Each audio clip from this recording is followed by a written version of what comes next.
Hi everyone, John Heath here again for MiltonRose Learning with another Let's Learn video on one of my all-time favourite books, The Great Gatsby. So we're going to start by looking at some of the key genre conventions and tease out some of the key plot points. Then we will look at the key context, including the jazz age of the 1920s. And then we will finish up by looking at some of the key characters and kind of how they feed into the thematic heart of the novel. Okay, so first off then, let's dive into the genre. So first off then, this is a piece of what we would call modernist fiction, kind of almost bringing new narrative techniques to storytelling. And it's set in the jazz age, but it's also blending together social satire, where Fitzgerald is kind of, teasing about some of the parts of society at that time, and blends it together with tragic romance.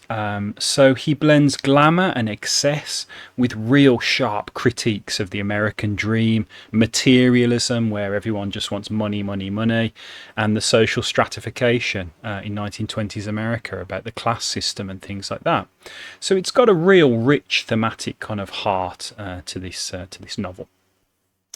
Now, in terms of a plot summary, a very basic one, the character or the narrator of Nick Carraway moves to a place called West Egg, and he becomes fascinated by his very wealthy but elusive neighbour, Jay Gatsby, who lives kind of very close by, but he's struggling to kind of get to know him.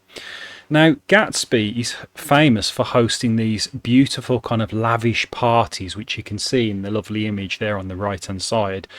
But he's doing this, he's hosting all these parties to win back his lost love, Daisy Buchanan, who he's absolutely obsessed with. But she's now married to an arrogant character called Tom. So he's trying to kind of win her back and using the parties as a kind of device to do that. Then, as the plot kind of continues, Nick slowly uncovers kind of Gatsby's past, and he sees the corruption and moral decay beneath the glamour of wealth. Gatsby lives in a beautiful kind of mansion, but Nick starts to kind of peer underneath that and see that all is not as it seems, and there's a lot of corruption underneath all of the wealth. So the novel moves to its conclusion. Gatsby ends up taking the blame for a crime committed by Daisy, and that ultimately triggers his death. I'm simplifying at the moment, but it triggers his death.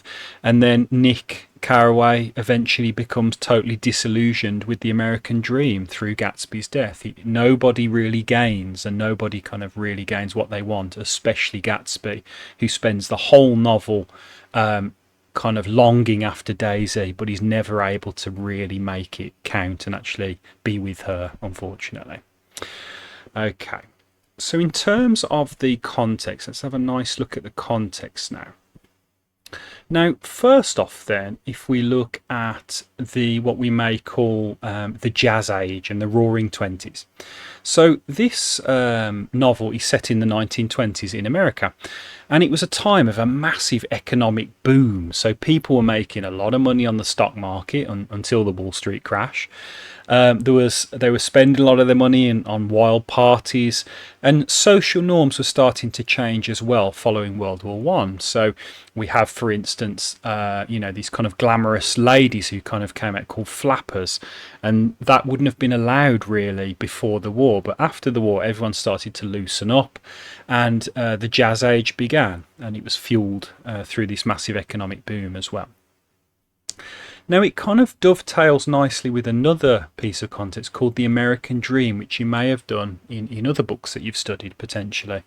So the American Dream is the idea that through hard work, anybody can make it. Anybody can become wealthy, that you can start from nothing in America and you can become rich and wealthy. Okay. However, Fitzgerald kind of critiques that idea, because he shows how wealth often just leads to moral decay rather than happiness.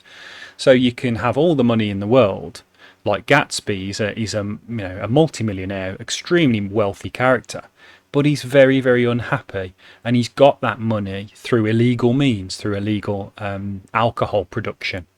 So basically, it kind of, Fitzgerald seems to be saying that the American dream is an illusion, it's a mirage that doesn't really ever lead to happiness. Okay, so he's really critiquing that in some ways. Then post-war disillusionment. So many characters reflect the loss of meaning and direction after World War One. So World War One finished in 1918, obviously, and America was kind of finding its way, and nobody really had much purpose, you could argue, in this period. So they were just living for empty pleasure, getting drunk all the time. I mean, Fitzgerald was famous for liking his alcohol. And he kind of explores how that living for pleasure doesn't really lead to happiness, and also maybe doesn't even lead to much purpose or even integrity. So it's quite important for us to kind of tease apart that post-war disillusionment as well. Okay, so let's have a nice look at some of the key characters. Okay, so if I just zoom in a little bit there. So first off then, we've got Great Gatsby. So a mysterious millionaire who throws these beautiful lavish parties, and everyone's wondering why he's doing that, but he's doing it to win back his lost love Daisy, to try and get her attention through these parties. But ultimately Gatsby represents the corrupted American dream and the illusion of success through wealth. So if you look like you've got loads of money, it looks all beautiful on the surface, but how did he get that money? And he got it through corrupt means and things like that. So it's the American dream's not as beautiful as it looks through Gatsby. And he also symbolises the tragic pursuit of an unattainable ideal and the danger of chasing past glories. He used to be with Daisy. He had a nice moment with Daisy, but it's gone, and she's married somebody else now, but he can't accept it, and he's constantly chasing Daisy to try and be with her. And that's what the novel kind of purely revolves around, mainly Gatsby's chase of a pursuit of Daisy. Then Daisy herself then. So Daisy Buchanan. So she is Gatsby's former lover, but she's now married to Tom, who we'll get to know in a minute. So she's charming, but she's very shallow and indecisive. And she represents beauty, privilege, because she's very wealthy, and the carelessness of the upper class, who don't seem to care about anybody else, and they don't seem to have much empathy. And ultimately symbolises the emptiness of the American dream. You know, you can have all the money in the world, but your life just has no purpose and doesn't go anywhere. And that's kind of Daisy in a nutshell. Then we have Tom Buchanan. So Tom is Daisy's arrogant, wealthy husband. So he's aggressive, he's racist, and he's unfaithful. So he's not a pleasant character in that sense. And he embodies entitlement, dominance, and the cruelty of inherited privilege. He's very rich, he's got all the money, and it hasn't helped him. It hasn't made him a nice character in any way. And so ultimately symbolises the corrupt, unchanging nature of old money America. People who just inherit their wealth and inherit all of the prejudices that go with that. Then we have Nick Carraway, bit of an ambivalent character. So Nick Carraway is the novel's narrator. He actually kind of tells the story to us. A Yale graduate who rents a little modest house next to Gatsby's massive mansion. And he acts as a moral observer. Very interestingly, he kind of tells us what he thinks about the characters as the novel develops, but he becomes disillusioned by the people around him. He doesn't really like them, and he starts to kind of get quite negative views of a lot of them.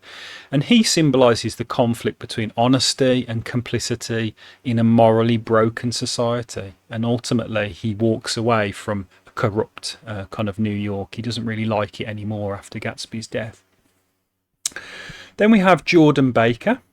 So Jordan Baker is Daisy's friend, and she's a professional golfer. So she's a very cool, cynical and dishonest character.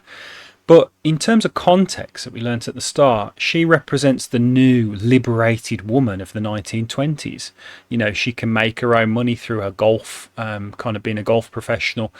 And that's, you know, in some ways to be celebrated.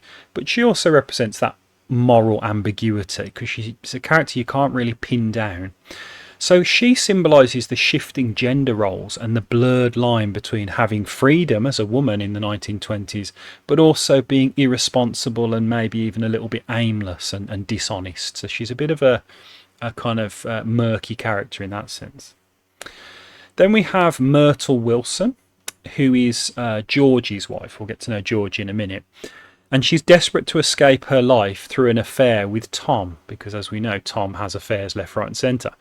So she represents ambition and desire for upward mobility. She wants to get into a higher social class, but also moral compromise, because she compromises herself in having an affair with Tom, and symbolises the illusion of the American dream and how it fails those at the bottom.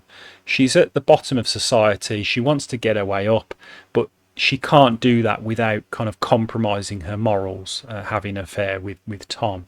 So ultimately quite a tragic character in that sense. And then we have George Wilson. So that's the husband of Myrtle. So he is a poor, hard-working garage owner, and he's emotionally and financially worn down. He's just absolutely kind of drained. And he represents the forgotten working class in America, so trapped in the bleakness of the American dream. He wants to make it, but he'll never get there. And so he symbolises despair, powerlessness, and ultimately the destructive impact of social inequality in American society. Okay then, so if we just have a nice little kind of overview there, we've just looked at a start, or just opened the book really to a magnificent kind of text, The Great Gatsby. So we've teased apart some of the key plot events and the genre conventions. We've had a little look at the Jazz Age and picked apart the American dream in the key context. And we've also then looked at some of the key characters and what they thematically represent and symbolise in this absolutely majestic book. So all it remains just to say, really, to round off just by saying, obviously, if you found this video useful in any way, please hit the like, subscribe and tap the bell icon as well. It really helps us out to grow. We'll obviously be making many more videos moving forward on The Great Gatsby, so keep an eye out for those. And obviously, it just remains to say thanks for watching and take care. See you soon.